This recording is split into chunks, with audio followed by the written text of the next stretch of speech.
Praise the lord. యేసయ్య అతి పరిశుద్ధమైన నామంలో మీ అందరికీ వందనాలు. ఈ దిన లేఖన భాగం లూకా సువార్త 15వ అధ్యాయము 21వ వచనం చదువుతున్నాను.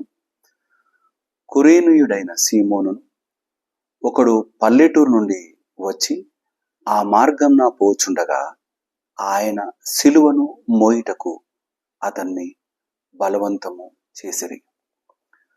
యేసు ప్రభు ఆ యెరూషలేము పట్టణంలో సిలువ మోస్తూ వెళ్తూ ఉంటే ఈ కురేనీయుడైన సీమోను దారిలో తటస్థించాడు. బలవంతం చేశారు ఆ రోమా సైనికులు ఆ సిలువను మోయటానికి. రోమా సైనికులు చెప్పిన తర్వాత ఇక కాదనడానికి వీలుందా? లేదు. తప్పనిసరిగా ఒకవేళ ఇష్టం ఉన్నా ఇష్టం లేకపోయినా ఎట్టి పరిస్థితుల్లో వారు చెప్పిందే చెయ్యాలి. ఆ సిలువను మోయడానికి అందుకున్నాడు ఆ కురేనీయుడైన సీమోను.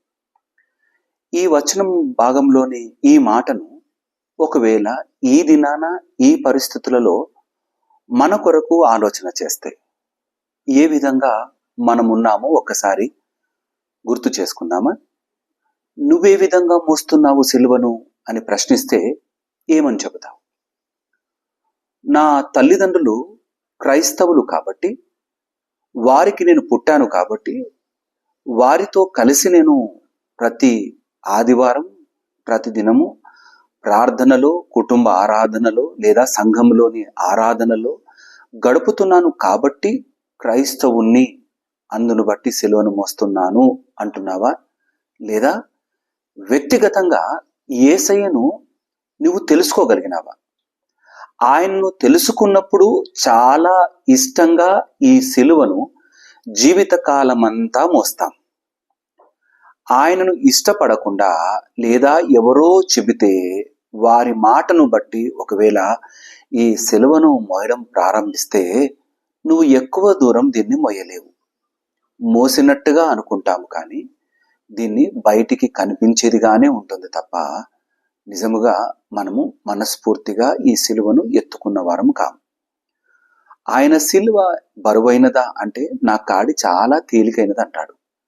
ఆయన మాటలు వినగలిగిన వారు, ఆయన చూపించిన మార్గంలో నడవగలిగిన వారు, ఆయన ప్రేమ తత్వాన్ని హృదయంలో నింపుకొని అది ఇతరులకు అందించేవారుగా ఉంటూ ఈ లోకంలో ఆయన బ్రతికిన బ్రతుకును బ్రతకగలిగితే అది ఆయన సిలువను నమ్మకంగా మోసినట్లు. ఈ దినాన మనము సిలువను ఏ విధంగా మోస్తున్నాం? ఇతరుల బలవంతాన్ని బట్ట లేదా మన ఇష్టంగా మోస్తున్నామా? ఎదుటివారి బలవంతాన్ని బట్టి, ఎదుటివారు మనల్ని ఏమంటారో అన్న దాన్ని బట్టి, తల్లిదండ్రులను బట్టి, సంఘాన్ని బట్టి, కాపరిని బట్టి లేదా తోటి విశ్వాసులను బట్టి సిలువను మోస్తున్నాననే విధంగా ఉంటే మాత్రం మనం ఏమీ చేయడం లేదని అర్థం. కేవలం బలవంతపు ప్రయాణం చేస్తున్నామని అర్థం. ఈ బలవంతపు ప్రయాణము యేసయ్యను మాత్రం చేరదు. కానీ నువ్వు ఇష్టంగా ఆయన మాటలు వినగలిగి ఆ సిలువనెత్తుకొని నువ్వు కొనసాగితే జీవిత ప్రయాణంలో ఎన్ని ఒడుదొడుకులు వచ్చినా నీవిక ఆగవు. ఆ సిలువను దించవు. ఆ సిలువ నీడ నుండి బయటికి వెళ్ళిపోవు. బహుబలముగా నిలబడతావు. కష్టం వచ్చినప్పుడు మనుషులు దాటిపోతారు, దాటి వేస్తారు. కానీ యేసయ్యతో బ్రతికే జీవితంలో నీకు ఏ స్థితి వచ్చినా దాటకుండా నిలబడగలగడమే నమ్మకమైన సిలువను మోయటం, ఇష్టంగా సిలువను మోయటం. ఏ విధంగా మన యొక్క బ్రతుకులు ఉంటున్నాయి? పాపముతో నింపబడిన మన జీవితాలను ఆ సిలువలో ఆయన మన పాప భారాన్ని మోసినాడన్న సంగతి జ్ఞాపకం చేసుకొని ఆయన మనకిచ్చిన క్షమా భిక్షను మనము తీసుకొని దానిలో బ్రతుకుతున్న ఈ జీవితంలో ఆయనకి ఎల్లవేళలా కృతజ్ఞత కలిగిన వారముగా ఆయనకు రుణస్థులమై ఉన్నాం. ఎంత రుణము తీర్చుకున్నా అది తీరేది కాదు. ప్రాణాన్ని బలిగా అర్పించినాడే ఆయన కొరకు. ఆయన ఆజ్ఞలను ఆయన చూపించిన మార్గంలో నడవటమే ఆయన సిలువను మోయటం. మోస్తున్నామా? ఎన్నిసార్లు దించేస్తున్నామో?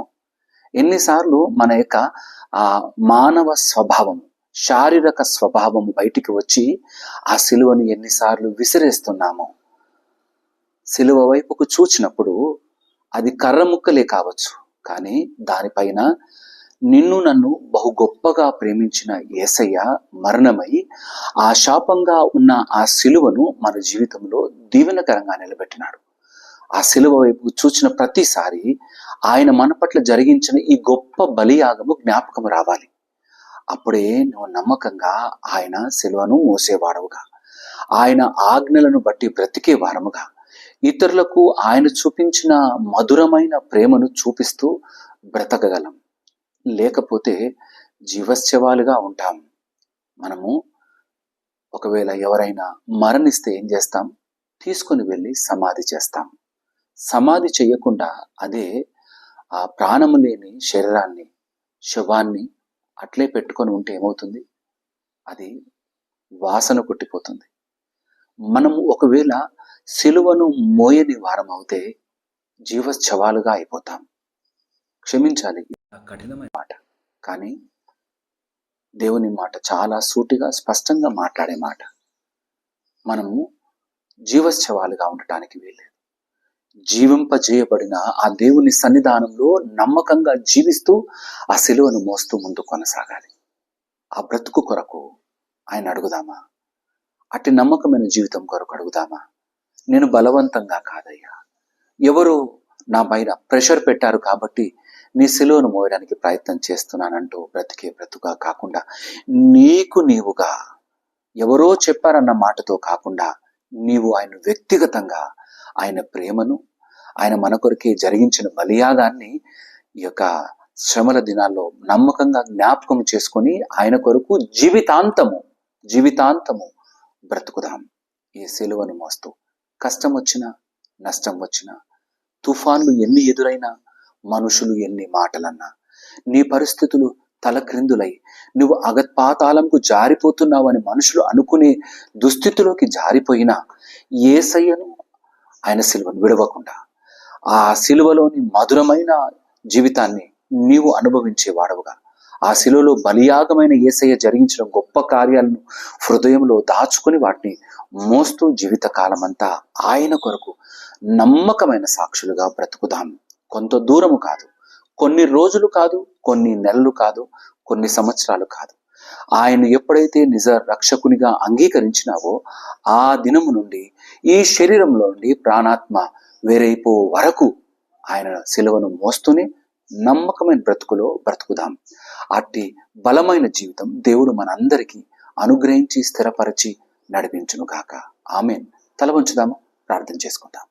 మా యేసయ్య మీకే వందనాలు. అవును నా తండ్రి, అలనాడు ఈ కురేనుడైన సీమోను నా తండ్రి బలవంతపు పెట్టగా నా తండ్రి యొక్క సిలువను మోస్తున్నాడు. ఈ దినాన ఒకవేళ మేము కూడా అట్టి బలవంతముతో సిలువను మోస్తున్న వారముగా ఉంటే, అయ్యా దయతో మమ్మల్ని క్షమించవా? అట్టి పరిస్థితుల్లో ఉన్న బిడ్డలను ఒక్కసారి జ్ఞాపకం చేసుకోవా? నీ ప్రేమను అర్థం చేసుకున్నటకు సహాయం దయచేయవా? దేవా, నువ్వు చేసిన బలియాగాన్ని నా తండ్రి హృదయంలో నా తండ్రి వారు ఆయన తలపోసుకుంటూ నీ కొరకు బ్రతుకుటకు, నీ సిలువను నమ్మకంగా మోయుటకు, నీ మాటలను నమ్మకంగా విధేయత చూపిస్తూ ముందు కొనసాగుటకు సహాయం దయచేయని ప్రార్థన చేస్తున్నాను. నీకే వందనాలయ్యా. నా తండ్రి, మాకొచ్చే ఒడిదుడుకులను బట్టి, మాకున్న ఇబ్బందులను బట్టి కొన్నిసార్లు నీ సిలువను అతను మేము విడిచిపెడుతున్న వారంగా అవుతున్నామేమో. కానీ అయ్యా, వాక్యం సెలవిస్తుంది నీ కాడి ఎంతో సులువైనదని. అట్టి సులువైన కాడిని మోయుటకు కావలసిన శక్తిని, పవిత్రతను, పరిశుద్ధతను మా హృదయాల్లో నింపి దీవెనలతో, ఆశీర్వాదాలతో నడిపించమని విశ్వాస జీవితంలో బహుబలముగా నిలబెట్టమని ప్రార్థిస్తూ స్తుతులు చెల్లిస్తూ యేసయ్య నామమున అడిగి ప్రార్థించి వేడుకుంటున్నాను నా తండ్రి. ఆమేన్. దేవుడు మిమ్మల్ని అందరినీ దీవించి ఆశీర్వదించును గాక. అందరికీ ప్రైజ్ ద లార్డ్.